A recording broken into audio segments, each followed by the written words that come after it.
হরে কৃষ্ণ। আজকের বিশেষ জ্ঞাতব্য বিষয় মাতা লক্ষ্মী সাধনা। বর্তমান সময়ে মানুষ অর্থনৈতিক দিকে প্রচন্ডভাবে ব্যাধিগ্রস্ত হয়ে পড়েছে। তার কারোর অর্থ প্রচুর আছে, হয়তো তার ব্যয় হয়ে যাচ্ছে, সে আয় যা করছে তার থেকে বেশি ব্যয় হয়ে যাচ্ছে। আবার কেউ তার যোগ্যতা আছে, সেই অনুসারে কোনো কর্ম পাচ্ছে না।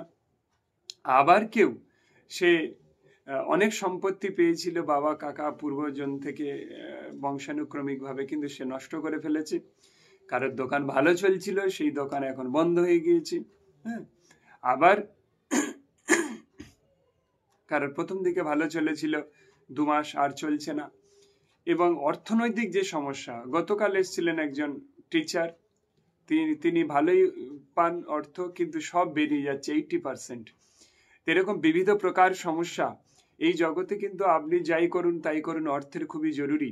আপনি যদি ধর্ম করেন, সকালে যে ধূপ জ্বালবেন সেই ধূপটাও আপনাকে কিনে জ্বালাতে হবে। তাই আধ্যাত্মিকতা আমরা করব, ভিখারিও আধ্যাত্মিকতা করতে পারবে অবশ্যই। কিন্তু যদি আপনি ফ্যামিলি ম্যান হন তাহলে অর্থের প্রয়োজন আছে।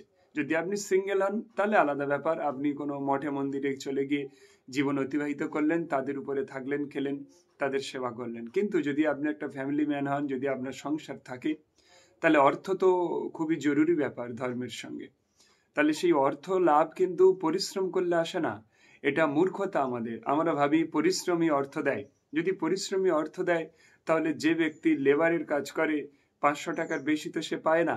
আর যে উপর মহলে বসে আছে, সে তো এসি গাড়ি, এসি কারে, এসি রুমেই থাকে, শুধু রাউন্ড করে চলে যায়, লক্ষ লক্ষ টাকা পার ডে ইনকাম করে। কই সে পরিশ্রম করলো?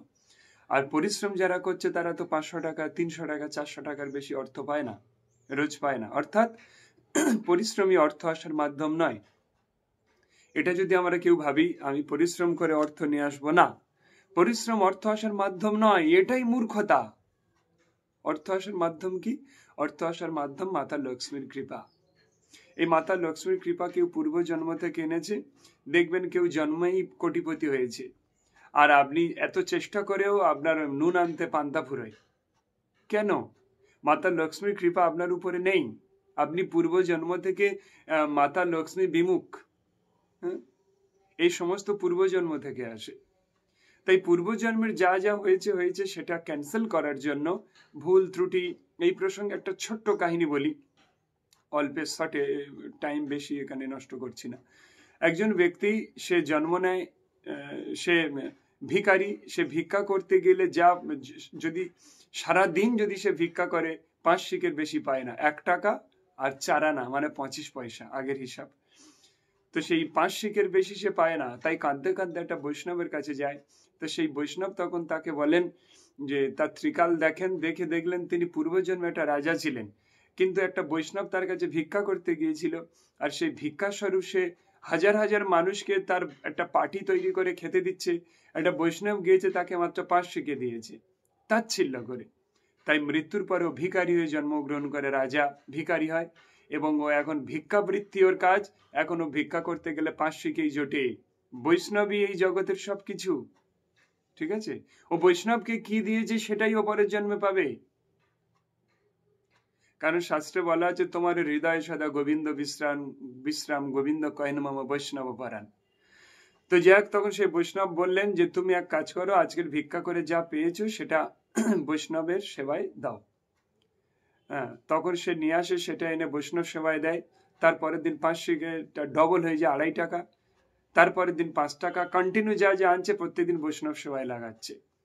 তারপর 5 টাকা, ধীরে ধীরে ওর বাড়িতে এখন বৈষ্ণব সেবা শুরু হয়ে যায়। পার ডে হাজার হাজার বৈষ্ণব সেবা করতে থাকে, আর কোটি কোটি কোটি অর্থ আসা শুরু করে। কেন?